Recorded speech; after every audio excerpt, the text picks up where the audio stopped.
Alright, so the next thing I wanted to touch on in Night Shift was Quitters Incorporated, which I am doing before The Ledge, despite the fact that it actually comes after The Ledge in the book, because that's the order they come in the movie adaptation, which is Cat's Eye, which obviously you can find uh, individually or in this four-pack of King movies, which is very varied in which ones they chose for it.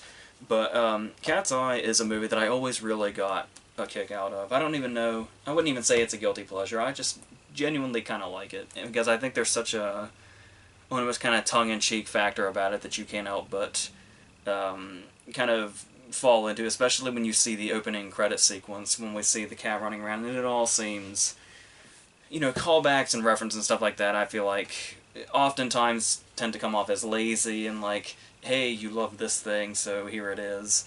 But it's actually a really interesting opening credit sequence where we start with the cat and how it's just going to kind of be going from place to place, from story to story, city to city even.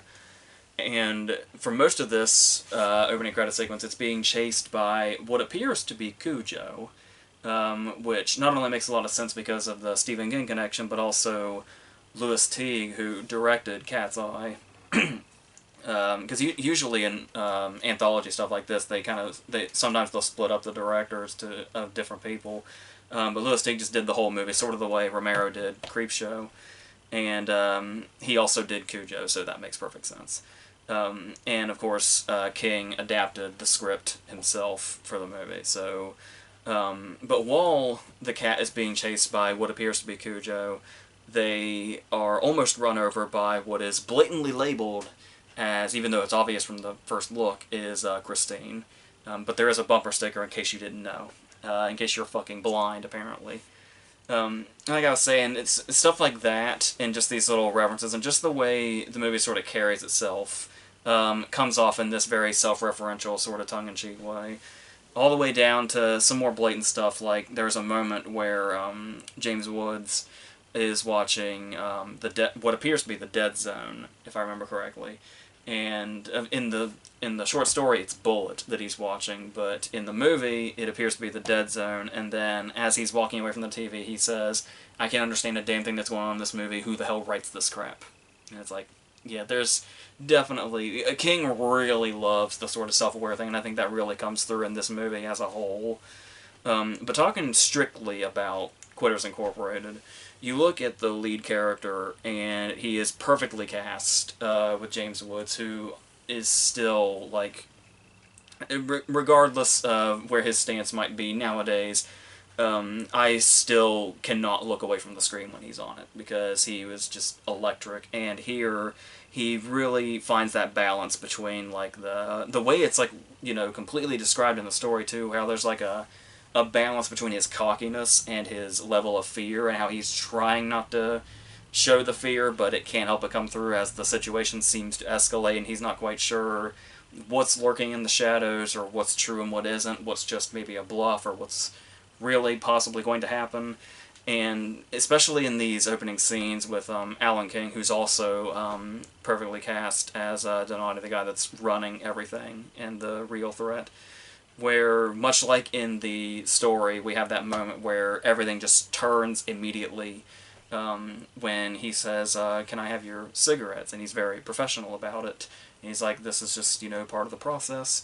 And then he just savagely uses his fists to crush the cigarettes into nothing. And then he goes right back into that professional way about him and just says, "Our methods are radical," you might say. And it's just something like that is just so perfectly off-putting to start off with, and kind of lure us into the creepy shit that's going on with this place. And talking about the different setups to it, where there is something that's not in at least I don't remember in the short story, that he added into the movie, which is this really sort of clever diversion when he's sitting in the waiting room. And I think the only thing he really acknowledges about the waiting room in the story is that there are no ashtrays. But there's a guy in there with him that's, like, practically sobbing. And then this very disheveled woman comes out and looks like she's been through the ringer, and she's, like, pissed off and trying to hit the guy and all that. And what's a clever diversion about this is you realize it's kind of hard to notice when you know the story so well and you know what's just gone down. But if you don't know the story, the diversion here seems to be that you would think that the woman is the smoker in this scenario, where she was getting whatever treatment from this place and the husband was just out here waiting. And then whatever they did in there to cure her is how the woman came out. And maybe she's pissed at the husband for taking her there or something. And the husband even says something like, I've been smoking for this long, and oh God. And in that context, in the context of the ruse, it almost just sounds like he's, like, relating. It's like, oh, I know how she feels because I, smoked too. But as we go on to learn, it's the fact that the husband was probably the sole smoker in that relationship, and what was happening to the wife was done as punishment for what he did. And the fact that you see that as, like, the total opposite if you're watching it for the first time or you don't know what the setup is kind of a really clever way to introduce that something is off, but they're still not showing their entire hand yet, even though it seems like they're showing a lot with that. The fact that they're showing the reverse of it is just really clever to me. I'm really surprised he didn't put that in the story. But then there's also the way he describes addiction, which is something we don't quite get. I feel like the movie probably could have played up the visual aspect just a little more. They do have fun with visuals eventually. But as somebody who, like me, who hasn't smoked, that doesn't really quite understand where that would come from, when he gets to this moment where he says, how in the name of God was he ever going to be able to make another tough presentation to a wary client without that cigarette burning nonchalantly between his fingers as he approached the charts and layouts? How would he be able to endure Cindy's endless garden shows without a cigarette? How could he even get up in the morning and face the day without a cigarette to smoke as he drank his coffee and read the paper? Just that little chunk that he wrote here kind of spells out just how much it becomes like a part of an addict's life.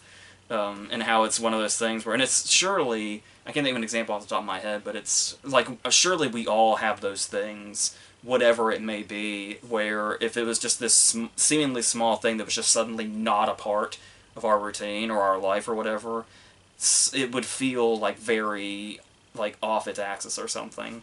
And the way King kind of described that was a really good way to put any sort of reader, whether they're familiar with the territory or not, in the shoes of somebody that is going through this whole, getting all these threats and having to take this particular aspect out of their life, or these bad things would happen, and how much terror is mounting because of that.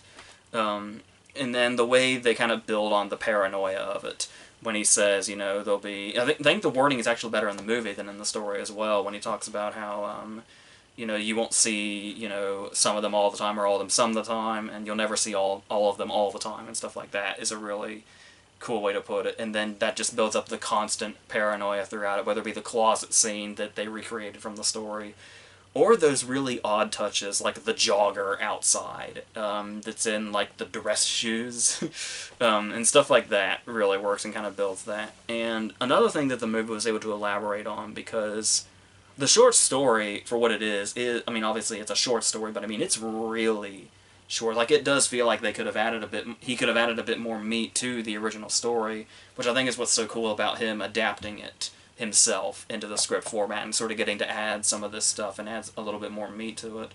Even though the segment is short also, because it's also within, a collection inside the movie. But we get stuff in the movie like we actually get to see him interact with his kid, which is a big player in the story, because the kid is one of the, like, potential violence against the kid is what one of the major threats is. But it's a kid that's, like, constantly, off. We don't actually see or have them interact in any way. In the story, it's a son, but in the movie, it's a daughter. And this scene where he, like, goes to the playground and actually interacts with her, it sets up the danger of that a little more and kind of adds another human quality to his character. Then, like I said, once it really starts to devolve into madness, and we do get to play with some of the imagery, where we have stuff, like I was talking about, that tongue-in-cheek stuff, where they're playing Every Breath You Take, the Police song, at that party, and its lyrics obviously match up. And then this moment where everything just goes, it almost goes Lynchian, when he's talking to James Rebhorn, and everything just goes haywire, and, like, these visuals of James Osborn with all the cigarettes and the giant packet, and it just gets really wild really quickly, and it just kind of shows you this almost like spiral that he's going down in this weird place it's taking him, and where his, whether it's like the combination of the lack of cigarettes in his life and the paranoia are just all merging together, and now his world is just like entirely fucked, basically. Um, and just this, all this exaggerated imagery is like really plays a big part in showing that off in a way that the story did the best it could, but the fact that they actually used the visual medium when they had it to take it even farther was really well done. So then we have those moments where we continue the paranoia, like when he sees the guy in traffic that ends up being the character Junk, which we know from the short story. And the interesting thing about this character is that we've seen him before.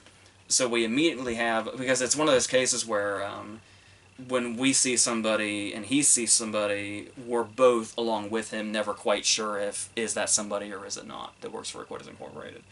But the great thing about this, seeing Junk in traffic, is that we have seen him before because he was in the opening credit sequence getting out of a car with the Quitters Incorporated logo on it, so we know for a fact that he's with them. I don't recall seeing him in the earlier scene. Maybe he was there, but the only time I really remember them drawing attention to him is in the opening credits. And the interesting thing about that is we see him get out of a Quitters Incorporated car with a cat before we know what Quitters Incorporated is, if we're going into this, assuming we're going into the movie the first time blind. And that immediately hits like that familiarity, like we've seen that guy before. Or like even if you don't remember exactly where you saw him before in the opening credits, just the familiarity alone will hit in some way, which is a really cool effect. And then of course we get the finale that we came to know from the short story, where his wife actually does go into the cat room, as they call it, and it is one of those cases of this is where it becomes real, and it's like the whole are they bluffing or are they not thing like really comes true, and then it kind of takes on a surreal quality. But then we get that moment where once they're past that, and we get the scene when he's on the scale and they're going through all that, it's like suddenly he's buddy with Donati and Junk at this point, and they're just like almost riffing back and forth and having banter. And it's like because of all this that has happened, and it's so wonderfully bizarre in a way, all leading up to that final moment that is portrayed a little differently in the movie, but I like both. Where it's set up as a genuine threat in the story, that it's like, if if this weight is not what it's supposed to be, we're gonna cut your wife's finger off, and that's it. And if I remember correctly, in the short story, he pretty much accepts the threat. But I love it in the movie that because they're so buddy-buddy and because they're doing the banter thing, that he just kind of takes that as, oh, that's so you to say that. And then sure enough, the final reveal that the guy that, like, practically recruited him into Quitters Incorporated, his wife suffered that fate, clearly, which is shown to be the last shot. So yeah, I really like this story. It's so sort of, because we were talking about at the beginning about how the things that King decides to use and make stories out of them, and it's like this was kind of such a unique choice and a unique way to go about it, that it just kind of stands out in this really interesting way, and I'm really glad that they were able to, like, even with the limited material that it gives, that they were still able to adapt it onto the screen by putting it in with just a collection of others.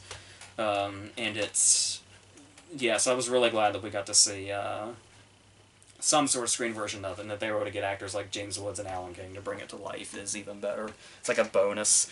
So, yeah, so I just really dig this story, and that's pretty much all I have to really say on that. Obviously, the second segment in Cat's Eye is The Ledge, which we'll talk about, that also comes from Night Shift. I'm pretty sure the third segment in Cat's Eye was written specifically for the movie. I'll have to triple check that just to be sure. But we will talk about The Ledge, but there is, to kind of keep going with the back and forth between big screen and small screen, I think we are going to talk about a Tales from the Dark Side episode, and then we'll come back to The Ledge, and then go from there. So, or no, we're going to touch on Nightmares and Dreamscapes again, then do The Ledge, then go into a Tales from the Dark Side episode that comes from Skeleton Crew. and then we'll go from there. And we shouldn't be too far from the end after that. Obviously, we got a few big ones waiting in the wings for the popular movies, and we'll get there as well. So until all the stuff that's coming, I think that's it for this.